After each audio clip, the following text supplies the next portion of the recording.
Yeah, I have the pleasure now to give you a brief summary of the Harvest project. So actually I'm representing Sebastian here because he was leading this project and I was a partner of this project, and the major objective of this project is we are coming all from the plant community, and actually the idea of the project was that we want to join efforts from previous projects as well as from different biohackathons, because we saw that there were a lot of positive developments and comprehensive progress in the plant domain in the last years, but we also recognize that there are still challenges in adopting all these developments. So there were new developments in fields of standards. So there were different updates of the MyP standard, the different updates of the BRAPI API specification.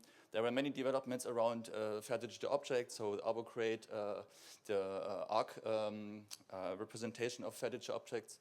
And there were also developments in the field of infrastructures, of repositories, as well as search engines and so on. And the idea of the project was that we want to connect all this information, and at the end we want to somehow harvest the fruits of our work.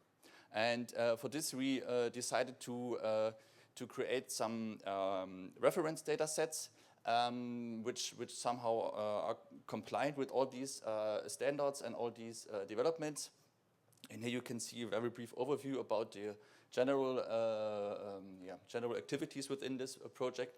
So we had at the beginning some delays because the original data sets that we want to work on, there were some problems because the original publication was delayed, and that's why we changed the progress a little bit and pick up some other data sets, but this was not that big deal. So at the end we were able to create different fair digital objects, providing interesting resource of comprehensive plant research data sets. And we were also, partners from EVA were also able to implement a new endpoint to provide our crates within the EVA infrastructure. And at the end, all these developments resulted in a very comprehensive update of the RDMkit. So we hope that this will now in future help the community to really adopt these standards and making really use out of the developments. And last but not least, there was also interesting side development during the project, because we were contacted by some former collaborators from the EPPN 2020 project. So this was a very big cross-country plant phenotyping project in Europe, where many different institutes were involved, and they're doing a cross-platform experiment about maize.